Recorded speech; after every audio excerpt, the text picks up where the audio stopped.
시니어 아카데미 한국사 강사 이월순입니다. 오늘은 조선 역사에서 정말 페루나로 이름 떨쳐온 연산군에 대해서 얘기를 하겠습니다. 연산군은 사실 처음부터 그렇게 포악하고 아주 나쁜 임금이 아니었어요. 처음에는 굉장히 잘해보려고 하고 성군으로서 그 덕목을 갖추려고 굉장히 노력했던 임금이었어요. 그런데 자기 어머니가 그렇게 억울하게 죽은 걸 알면서 양복해지기 시작했습니다. 연산군은 출생이 1476년에 태어나서 1506년에 사망을 했으니까 30살에 죽은 거예요. 30살에 죽었고 어린 시절을 사실 엄마가 일찍 돌아가시게 되니까 엄마 없이 자란다는 게 굉장히 고독하게 자랐죠. 처음에는 어렸을 때는 몰랐지만은 점점 크면서 자기를 키워준 그 중종의 어머니 정현 왕후가 자기 아들을 낳기 전까지는 좀 잘해줬었는데 자기 아들을 낳으면서부터는 자기 아들을 왕위에 올리려고 했는지는 몰라도 조금 서운하게 했던 점이 많았던 것 같습니다. 원자는 1483년 2월 8살이 되던 해 세자로 채봉을 했습니다. 세자가 된 이융, 어렸을 때 이름이 이융이었어요. 그 연산군은 즉위하고 나서 연산군이 아니었죠. 폐위를 당하고 나서 연산군으로 이제 올라가게 됐죠. 서연에 나가 공부를 해야만 했어요.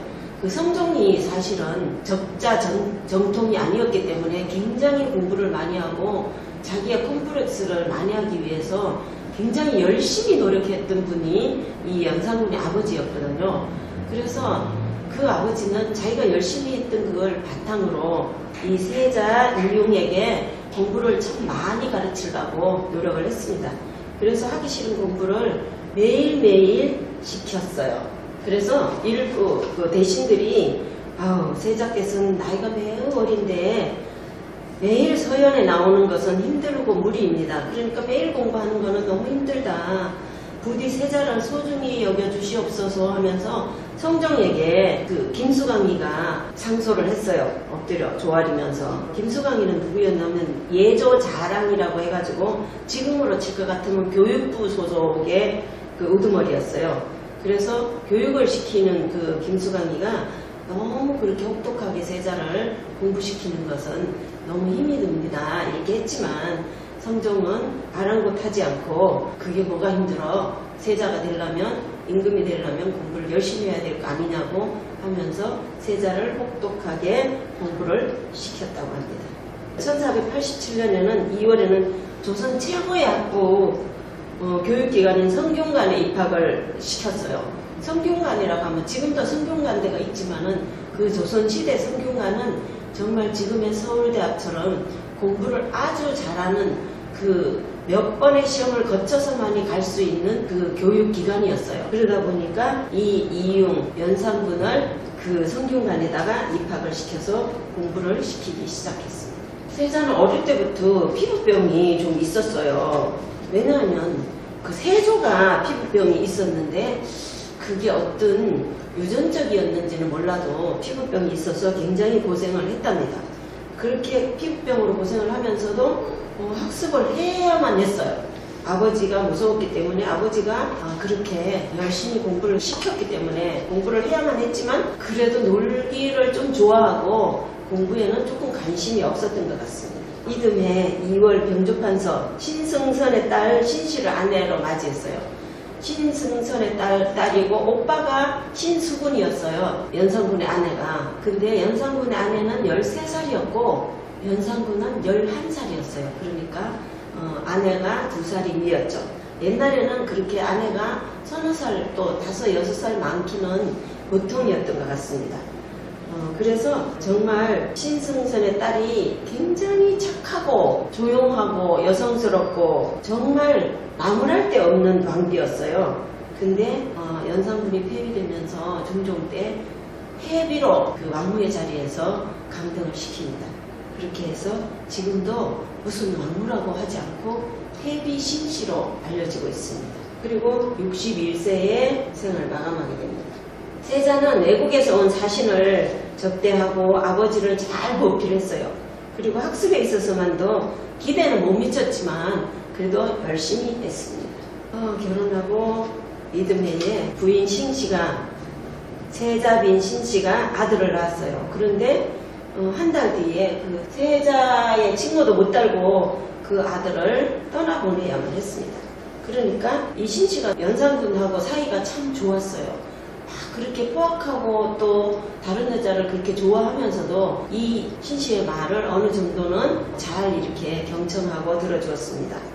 그리고 키우면서 5남 3녀를 낳았는데 다 죽고 2남 1녀만 자랐다고 합니다. 그러다가 연산군을 폐위시키면서 그도 딸 하나 이제 시집간 딸만 남겨놓고 아들들은 다 죽였습니다. 연산군은 그 성종의 장례를 치르면서 지금의 서울 삼성동 선릉에다가 선왕을 모셨습니다. 그리고 그해 겨울에 삼성동에 모셔드리고 또 아버지의 혼을 위로하기 위해서 수륙제를 하려고 했어요.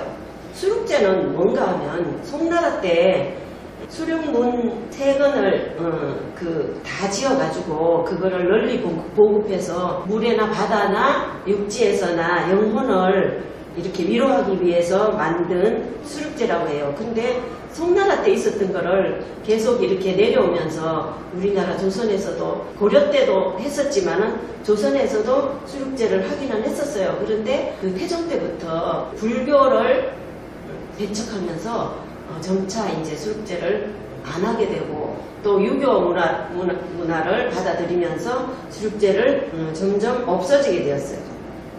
그리고 돌아가신 부관께서도 이제 신하들이 말려요. 왜 말리나 하면 선왕들도 수륙제를 안 했는데 왜 수륙제를 다시 하려고 하느냐고. 수륙제는 사실 불교적인 의식이었나 봐요. 그러다 보니까 불교적 의식은 안 했으면 좋겠다고 신하들이 극구 반대를 합니다. 그러니까 결국 수륙제는 그냥 안 하게 돼요. 결국은 처음에는 이 연산군도 신하들의 말도 그래도 어느 정도 그 경청해서 들어주고 또 신하들이 이렇게 하자고 하면 이렇게 하고 저렇게 하자고 하면 저렇게 하고 좋은 쪽으로 많이 정치를 하려고 했어요. 그런데 결국은 무오사가 터지면서 조금 불폭해지죠. 그리고 그 당시에는 세조 때 있었던 훈구 세력들이 굉장히 많았어요. 세조 때 왜 훈구 세력이 많았나 하면 개유정난을 일으켜가지고 김종서를 죽이면서 거기에 가담했던 모든 사람들, 신하들을 공신으로 해서 그 사람들을 다 이렇게 어떤 관리로서 직책을 주고 이랬기 때문에 훈구 세력들이 굉장히 많이 이 정치판에서 세력을 펼치고 있었습니다. 근데 연산군은 사실 그 훈구 세력이 조금 부담스러웠어요. 그래서 훈구 세력을 점차 물리치면서 문신들로 사헌부, 사간원, 홍문관에는 다 문신들로 이렇게 임명을 다 했습니다. 그리고 한성부, 춘추관, 의금부, 승정원 여기도 다 의정부라고 하는데 조선시대에 백관의 통솔과 서정을 총괄하던 최고의 행정기관이었어요. 의정부가. 그랬는데 거기에서 홍부 세력을 물리치고 그 살인 세력을 문신들로 이루어져서 이렇게 점차적으로 신하들을 문신들로 많이 채워지기 시작했습니다. 3사라고 하면 사헌부, 사관원, 홍문관 이 3사는 굉장히 중요한 기관이었어요. 3사는 학술과 언론을 담당하면서 왕의 잘못을 간언하기도 하고 또 좋은 의견이 있으면 또 이렇게 상소를 올려서 정치를 올바르게 할 수 있게 하는 그런 곳이 3사였어요. 그래서 너무나 왕이 잘못된 길로 갈 것 같으면 그거를 견제하기도 하는 것이 3사였기 때문에 3사는 살인 세력 또 문신들로 왜 채웠나 하면 그분들은 그 태조 때부터 공부에만 묻혀서 했던 분들이기 때문에 굉장히 지식이 풍부하고 지혜롭게 반언을 할 수 있는 분들이었기 때문에 그 살인 세력 문신들로 채워졌습니다. 그동안에 그 세조 때나 또 뭐 성종 때 이럴 때 어떤 직책을 받지 못하고 탄핵돼 가지고 저기 물러가 있던 파직되어 있던 모든 신하들을 이철견은 형조판서로 또 있고 호조판서 한성부와 한년을 지낸 여기만 무신이었는데요. 그때 성종 때 파직돼 가지고 물러가 있는 이철견, 윤탄, 박승질, 신수군이 누군가 하면 연산군의 처남이죠. 처남 등에게 간직을 다시 내려주기 시작합니다. 그리고 이철견은 세조비 정의왕후의 동생이 그 어머니였어요. 하여튼 외척이었어요. 외척을 거의 다 이렇게 파직시켜서 물러나 있게 했는데 연산군은 다시 불러들이기 시작했습니다. 그리고 이듬해인 1496년에는 자기 어머니 산소를 사약을 먹고 죽은 어머니였기 때문에 폐비윤씨를 그렇게 좋은데 모셨을 리가 없잖아요. 그 묘를 아무데나 이렇게 만들어 놓은 걸 왜 이렇게 했는지 의아해하면서도 다시 동대문구 희경동 쪽으로 경의의료원 자리로 다시 이장을 해서 모셨어요. 조금 좋게. 근데 지금은 어디로 모셨나 하면 고양시 원당리 쪽으로 모셔가지고 서삼릉이라고 하는 데로 다시 모셔드렸어요.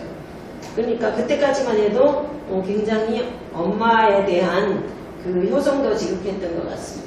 그리고 부인 신씨가 또다시 아들을 낳습니다. 이때는 그 큰아들은 죽고 나서 둘째 아들을 그러니까 연산군의 적통을 이을 왕자를 낳은 거죠. 사실 연산군도 그 어머니가 왕비로 그 간택을 당해가지고 왔기 때문에 서울도 아니고 사실 적자였어요. 맏아들이었어요. 성종에. 그렇기 때문에 사실 뭐 왕이 되는 데 있어서는 아무런 하자가 없었습니다. 연산군은 즉위 초기에는 외구와 건주 야인을 격퇴하고, 건주 야인이라고 하면 뭐냐 하면 건주 지역에 이렇게 모여 살던 여진족이었어요. 그래서 명나라 영락제 때 설치한 그 건주 영락제 때는 그 명나라의 지배를 받다가 누르하치가 나타나가지고 다시 통솔력을 지휘해서 이 그 여진족이 금나라를 세웁니다. 그러니까 여진족이 사실 우리가 생각하기에는 아무것도 아닌 것 같지만 굉장히 강한 군사력을 가지고 있었어요. 그 사실 일본군이 임진왜란 때 와가지고 깜짝 놀란 게 뭐냐 하면 여진족이 그렇게 셌다는 거하고 이순신이 있는 걸 몰랐다는 거하고 또 민간인 의병이 또 그렇게 애국심이 강하다는 것을 몰랐다는 게 세 가지의 그 비밀이었습니다. 그리고 처음에는 잘하려고 애썼던 게 역력히 보이죠. 연산군은 조선시대 국방의 사무를 맡아보던 강가가 비변사를 설치하고 국방을 튼튼하게 하기 위해서 비변사를 설치하고 우리가 여진족이나 아니면 외분들이 외구가 들어올까 이런 거를 굉장히 튼튼하게 하기 위해서 국방을 설치하고 또 비변사도 설치하는 등 사실 그 연산군은 잘하려고 애를 썼습니다. 그러니까 성군으로서 통치를 잘했어요. 5년간 정도는 잘했어요. 그랬는데 점점 좀 나빠지기 시작했죠. 1495년에 18살에 연산군은 즉위를 했어요. 그러니까 왕이 된 거죠. 18살에 왕이 돼서 20살에 처음에는 조금 그 정의왕후가 섭정을 했지만 1년을 겪어보니까 너무 괜찮다 싶어서 그냥 맡겨뒀는데 20살이 되던 해에 백성들이 겪는 고통을 파악하고 그러니까 백성들도 잘 살폈다는 뜻이죠. 잘 살펴서 잘 살게 해야 되겠다는 이런 마음으로 고충을 파악했습니다. 어떻게 하면 백성이 잘 살게 할 수 있을까 하면서 살펴보기도 했습니다. 그리고 하지만 태종 때부터 불교를 배척하면서 사찰에 있는 전답이나 이런 거를 몰수하고 막 이러면서 그 불교로 인해서 어떤 시험도 봐가지고 불교에 대한 그 계급도 있고 이랬는데 그게 없어지면서 스님들도 같은 백성인데 왜 그렇게 학대하면 안 된다고 하면서 연산군은 그들을 보호하자고 말했습니다. 그러니까 스님들까지도 이렇게 포용을 하면서 백성들을 잘 살게 하기 위해서 그 연산군은 마음을 많이 썼습니다. 근데 지금의 연산군이라고 하면 정말 나쁜 것만 기록에 남아있기 때문에 연산군 하면 포악하고 나쁜 임금 이렇게 생각을 할 겁니다. 근데 사실 역사는 승자에 의해서 쓰여지기 때문에 그 시대의 자세한 것을 낱낱이 다 알 수는 없습니다. 좋은 거는 왜냐하면 중종이 자기가 중종 반정을 일으키면서 왜 반정을 일으켰는가를 합리화시키려면 그 연산군이 너무나 나빴기 때문이라는 것을 증명을 해야 되기 때문에 더 나쁘게 평가를 하지 않았나 싶습니다. 그리고 또한 국가의 인재 등용을 위해 임시 과거 시험 별시를 시행하면서 별시라는 것은 뭐냐 하면 뭐 병자년이라든가 병술년이라든가 뭐 어떤 병자가 들은 해에 과거를 시험을 보는 걸 별시라고 하고 또 지금으로 볼 것 같으면 그 필요에 의해서 갑자기 임시적으로 보는 과거 제도를 별시라고 했습니다. 그래서 별시도 시행하면서 인재를 뽑으려고 굉장히 노력했습니다. 그리고 젊은 문시들이 왕의 명으로 직무를 쉬면서 자기의 학문을 따면 그러니까 자기 스스로 그 학자들이 자기의 학문을 하기 위해서는 성균관에서만 하기에는 그 통괄적을 해야 되기 때문에 자기 학문을 하기 위해서 사가독서라는 게 있었어요. 그래서 연산군은 사가독서 제도를 시작했습니다. 지금부터는 출근하지 말고 집에서 진심으로 글을 읽어라. 그래서 거기에서 좋은 안이 나오면 보고를 하고 또 정치를 할 수 있도록 상소를 올리고 하라는 뜻으로 사가독서 제도를 젊은 문신들이 학문에 전념할 수 있도록 휴가를 주는 제도. 휴가를 주지만 휴가만 주는 게 아니고 집에서 공부를 하는 제도였어요. 그리고 이듬해인 1498년 2월에는 세조 이후 편찬되지 않았던 세조 때 좀 하다가 선원들의 모범 사례를 수록한 역사서 국조보감과 국조보감이 뭐냐 하면 조선시대 역대왕의 업적 가운데 아주 잘된 것 선정만을 뽑아서 편찬한 편년체인데 이거를 다시 만들기 시작했습니다. 그리고 지금도 규장하게 보관하고 있는데 90건 정도가 되고 28건은 팔자본으로 되어 있습니다. 그리고 질병에 필요한 약 처방을 그때 당시에는 의사나 병원이 그렇게 많지 않았기 때문에 의원은 궁중에만 어의들만 있고 이랬기 때문에 시골에 있는 의사들이 있기는 있지만은 보통 이제 한의사 지금은 의사 자격제도가 있어서 한의사라고 하지만 그때 당시에는 민간 의료법을 하고 있는 그런 사람들한테 가서 치료를 받지 않으면 안 되었어요. 그래서 나라에서 구국 이해방을 편찬해서 백성들이 치료를 받아서 정말 고통을 당하지 않게 그 의방서를 편찬하기도 했어요. 이렇게 보면 참 잘하려고 애썼다는 게 기록에 나와 있는 걸 그래도 요것만이라도 나와 있는 걸 보면 그래도 참 연산군이 처음에는 잘하려고 애를 썼구나 이렇게 생각이 듭니다. 그런데 그때 당시에도 그 세조의 계유정난을 도왔던 훈구파들하고 또 공부를 훈구파하고 세조 때나 또 아니면 또 태조 때 그 고려에서 역성혁명을 돕지 않고 공부만 했던 그 살인파들이 내려오는 파들이 따로 있었어요. 그 훈구파들은 공신이었기 때문에 나라에서 정치를 하면서 그 신하로서 녹을 먹고 임금 옆에서 임금을 도와주는 역할을 했다면 살인파들은 초야에 묻혀서 공부만 했던 그런 살인파들을 이렇게 태종 때부터 차차로 이렇게 끌어내면서 사실 성종 때 많이 끌어냈죠. 그래서 살인파하고 훈구파들이 이게 알력이 붙기 시작했어요.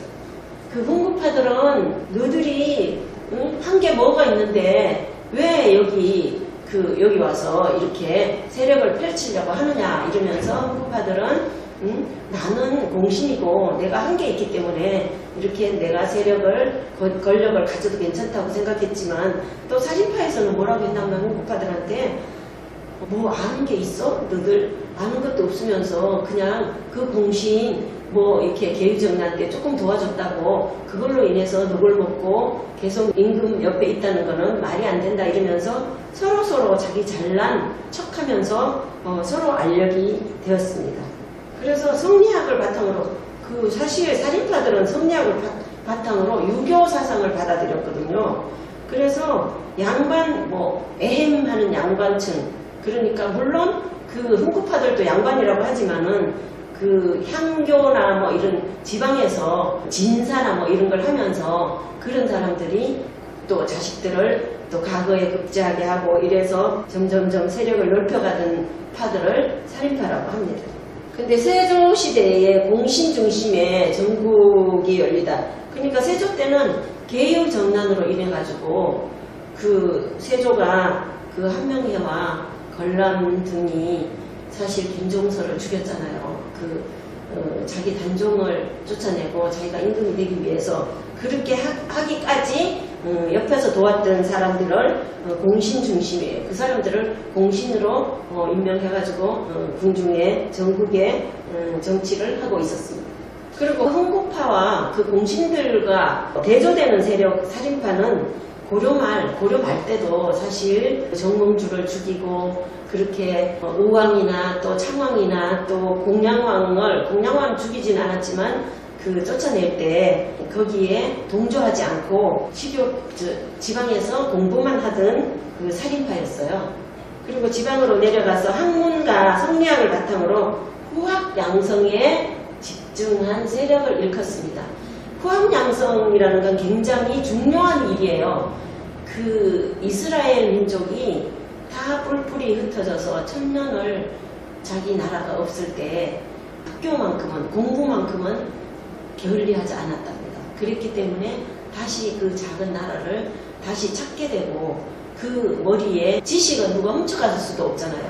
그래서 그것처럼 이 살인파들도 후학양성을 하기 위해서 굉장히 노력을 했습니다. 사실 그 살인파의 어떤 여파를 물려받아서 그런지 몰라도 지금 우리나라의 교육열이 굉장히 높잖아요. 거의 고등학교, 대학교는 누구나 자식들을 그렇게 교육열을 높게 시키는 게 아마 살인파의 그 어떤 교육열을 본받지 않았나 싶습니다. 다른 나라를 볼 것 같으면 아무리 발전한 나라의 선진국일지라도 우리나라처럼 이렇게 교육열이 높은 나라가 그리 많지 않다고 합니다. 이후에 세조 예종을 거쳐서 임금이 된 성종은 즉위초 자신을 얕보는 흥구파를 견제할 것. 왜 성종은 사실 아버지가 임금이 아니었기 때문에 정통적인 적장자로서 임금이 되지 않았기 때문에 흥구파들이 조금 얕보는 그런 눈치가 있었어요. 그러니까 성종이 사실 흥구파를 좀 부담스러워했죠.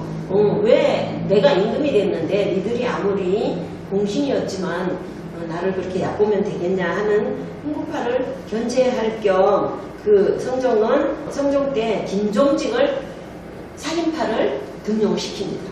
살인파는 사실 그 공부를 했기 때문에 어떤 그 자기의 공로를 이렇게 치화하지 않고 그 당시에 그 학문으로만 평가를 하기 때문에 성종이 공부를 너무 열심히 했기 때문에 성종을 받들기 시작했어요. 이 김종직으로 볼 것 같으면 살인파의 영수라고 할 정도로 굉장히 훌륭하신 분이었어요. 그 살인파 진입이 살인파가 이렇게 성종시대에 이 궁중의 신하로서의 어떤 관리로 등용하기까지는 이 김종직의 역할이 굉장히 컸어요. 그때 너무나 훌륭하신 분이었기 때문에 성종이 불러들였죠. 그러는데 사실 요즘도 이제 측근을 아무래도 조금씩 불러들이는 경향이 있잖아요. 그렇기 때문에 그때 당시에도 누구 하나가 궁에 들어가서 정치의 그 신하가 돼야만 또 아는 사람을 그 살인파에서 이렇게 문신들을 하나하나 이렇게 불러들일 수가 있어요. 그래서 김종직이 성종의 총애를 받아서 궁중으로 들어가서 관리가 됩니다. 궁중의 경서 및 서적을 관리하는 문서를 관리하고 왕의 자문을 응하기도 하고 때로는 왕에게 경서 등을 설명하면서 가르치기도 하는 역할을 맡았습니다. 성종은 김종직을 홍무관 부제학으로 임명하였고 또 이제 점점 김종직에 대한 신뢰가 깊어지기 시작했습니다. 근데 성종은 김종직을 홍무관 부제학으로 임명을 하니까 그 훈구파들 세력도 만만치 않았어요. 훈구파들이 그때 당시만 해도 아직 많이 남아 있었기 때문에 훈구파들이 아니 저 사람이 뭔데 그렇게 중요한 자리에 이 간직을 주느냐 하면서 굉장히 서로 삿대질을 하면서 권력 다툼을 하게 됩니다. 성종은 그렇게 김종직을 이제 올려놨어요. 근데 연산군이 뒤를 이어서 올려갔을 때는 사실 살인파가 오는 게 좋기는 한데 홍구파들이 워낙 세력이 강하니까 이래라 저래라 지시하고 하는 게 마음에 들지 않았어요. 연산군이. 그랬는데 그렇다고 살인파가 썩 마음에 들지는 않았어요. 왜 그랬을까요?